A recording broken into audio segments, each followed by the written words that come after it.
Hi Mike, my name is Kelly, and my student number is 9. I'm a sophomore at NCUE. Today I'm going to read an article called Colorblind or Color Brave by Mellody Hobson. So it's 2006. My friend Howard Ford calls me. He's running for U.S. Senate in Tennessee, and he says, Mellody, I desperately need some national press. Do you have any ideas? So I had an idea. I called a friend who was in New York at one of the most successful media companies in the world, and she said, why don't we host an editorial board lunch for Harold? You come with him. Harold and I arrived in New York. We are in our best suits. We look like shiny new pennies. And we get to the receptionist and we say we're here for the lunch. She motions for us to follow her. We walk through a series of corridors, and all of a sudden we find ourselves in a dark room, at which point she looks at us and she says, where are your uniforms? Just as this happens, my friend rushes in. The blood drains from her face. There are literally no words, right? And I look at her and I say, now, don't you think we need more than one black person in the U.S. Senate? Now Harold and I, applause. We still laugh about the story, and in many ways, the moment caught me off guard, but deep down inside, I actually wasn't surprised. And I wasn't surprised because of something my mother taught me about 30 years before. You see, my mother was ruthlessly realistic. I remember one day coming home from a birthday party where I was the only black kid invited. And instead of asking me the normal motherly questions like, did you have fun? Or how was the cake? My mother looked at me and she said, how did they treat you? I was 7. I didn't understand. I mean, why would anyone treat me differently? But she knew, and she looked me right in the eye and she said, they will not always treat you well. Now, race is one of those topics in America that makes people extraordinarily uncomfortable. You bring it up at a dinner party or in a workplace environment. It is literally the conversational equivalent of touching the third rail. There is shock, followed by a long silence, and even coming here today, I told some friends and colleagues that I plan to talk about race, and they warned me, they told me, don't do it, that there would be huge risks in me talking about this topic, that people might think I'm a militant black woman and I would ruin my career. And I have to tell you, I actually for a moment was a bit afraid. Then I realized the first step to solving any problem is to not hide from it. And the first step to any form of action is awareness. And so I decided to actually talk about race. And I decided that if I came here and shared with you some of my experiences, that maybe we could all be a little less anxious and a little more bold in our conversations about race. Now I know there are people out there who will say that the election of Barack Obama means that it was the end of racial discrimination for all eternity, right? But I work in the investment business, and we have a saying, the numbers do not lie. And here, there are significant quantifiable racial disparities that cannot be ignored in household wealth, household income, job opportunities, healthcare. One example from corporate America, even though white men make up just 30% of the US population, they hold 70% of all corporate board seats. Of the Fortune 250, there are only 7 CEOs that are minorities, and of the thousands of publicly traded companies today, thousands, only 2 are chaired by black women. And you're looking at one of them, the same one who, not too long ago, was nearly mistaken for kitchen help. So that is a fact. Now I have this thought experiment that I play with myself when I say, imagine if I walked you into a room and it was of a major corporation like ExxonMobil, and every single person around the boardroom were black. You would think that we're weird. But if I walked you into a Fortune 500 company and everyone around the table is a white male, when will it be that we think that's weird too? And I know how we got here. Applause. I know how we got here, you know. There was institutionalized, at one time legalized, discrimination in our country. There's no question about it. But still, as I grapple with this issue, my mother's question hangs in the air for me. How did they treat you? Now, I do not raise this issue to complain or in any way to elicit any kind of sympathy. I have succeeded in my life beyond my wildest expectations, and I have been treated well by people of all races more often than I have not. I tell the uniform story because it happened. I cite those statistics around corporate board diversity because they are real. And I stand here today talking about the issue of racial discrimination because I believe it threatens to rob another generation of all the opportunities that all of us want for all of our children, no matter what their color or where they come from. And I think it also threatens to hold back businesses. You see, researchers have coined this term, colorblindness, to describe a learned behavior where we pretend that we don't notice race. If you happen to be surrounded by a bunch of people who look like you, that's purely accidental.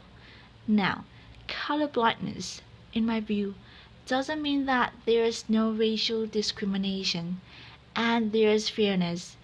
It doesn't mean that at all. It doesn't ensure it.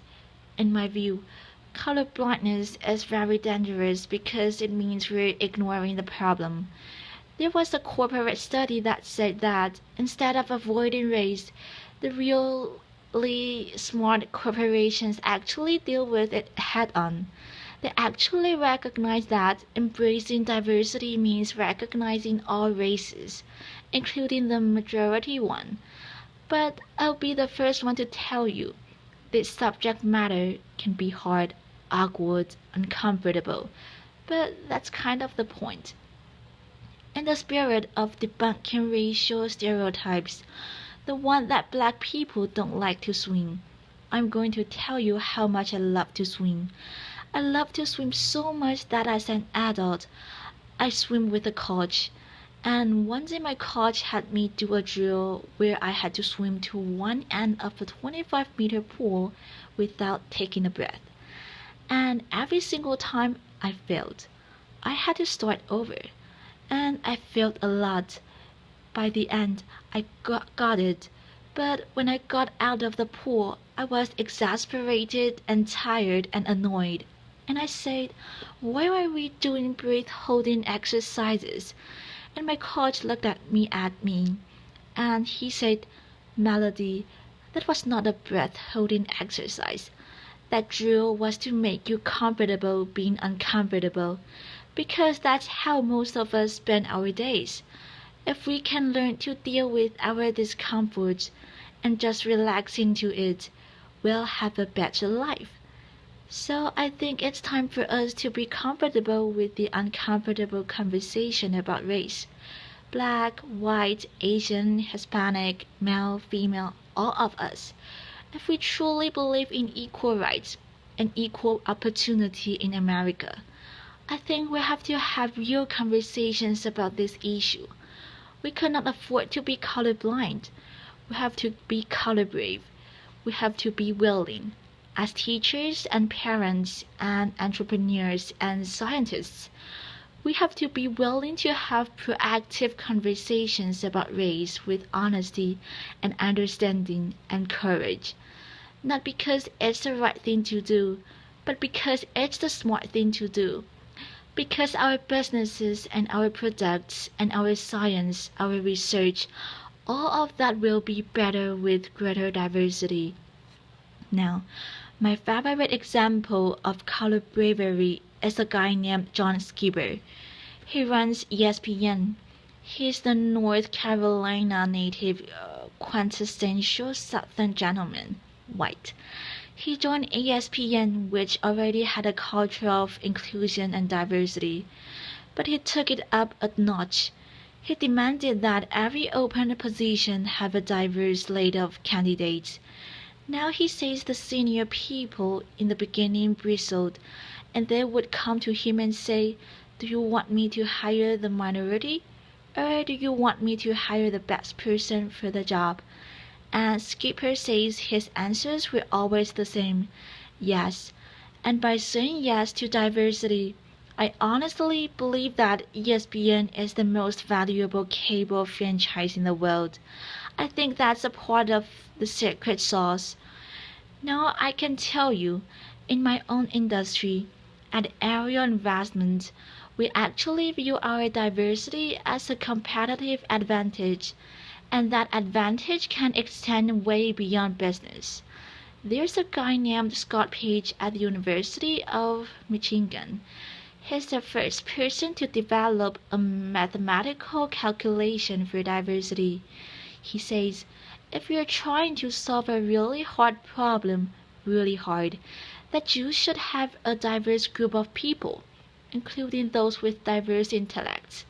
The example that he gives is the smallpox epidemic. When it was ravaging Europe, they brought together all these scientists, and they were stumped.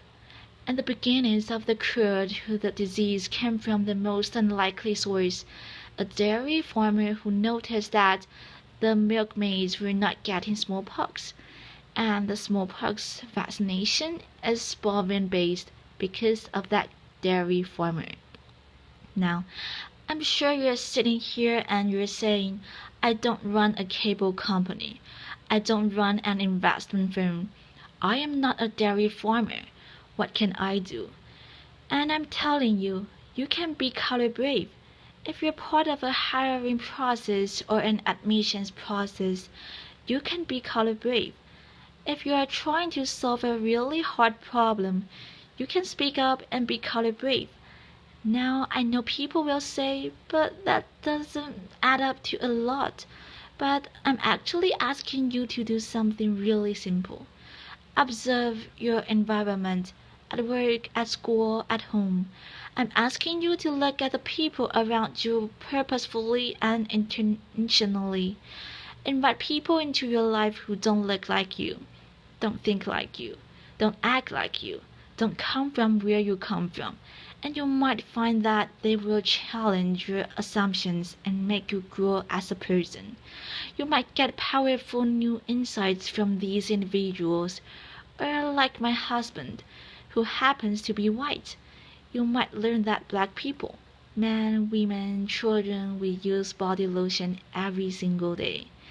Now, I always also think that this is very important so that the next generation really understands that this progress will help them because they're expecting us to be great role models. Now, I told you, my mother, she was ruthlessly realistic. She was an unbelievable role model. She was the kind of person who got to be the way she was because she was a single mom with 6 kids in Chicago. She was in the real estate business, where she worked extraordinarily hard but oftentimes had a hard time making ends meet. And that means sometimes we got our phone disconnected, or our lights turned off, or we got evicted. When we got evicted, sometimes we lived in these small apartments that she owned, sometimes in only 1 or 2 rooms, because they weren't completed, and we would heat our bad water on hot plates. But she never gave up hope, ever, and she never allowed us to give up hope either. This brutal pragmatism that she had, I mean, I was 4 and she told me, "Mommy is Santa." Laughter. She was this brutal pragmatism. She taught me so many lessons, but the most important lesson was that every single day she told me, "Mellody, you can be anything." And because of those words, I would wake up at the crack of dawn. And because of those words, I would love school more than anything. And because of those words, when I was on a bus going to school, I dreamed the biggest dreams. And it's because of those words that I stand here right now full of passion, asking you to be brave for the kids who are dreaming those dreams today. Applause. You see, I want them to look at a CEO on television and say, "I can be like her," or "he looks like me." And I want them to know that anything is possible, that they can achieve the highest level that they ever imagined, that they will be welcome in any corporate boardroom, or they can lead any company. You see, this idea of being the land of the free and the home of the brave, it's woven into the fabric of America. America, when we have a challenge, we take it head on. We don't shrink away from it. We take a stand. We show courage. So right now, what I'm asking you to do, I'm asking you to show courage. I'm asking you to be bold. As business leaders, I'm asking you not to leave anything on the table. As citizens, I'm asking you not to leave any child behind. I'm asking you not to be colorblind, but to be color brave, so that every child knows that their future matters and their dreams are possible. Thank you. Applause. Thank you. Thanks. Applause.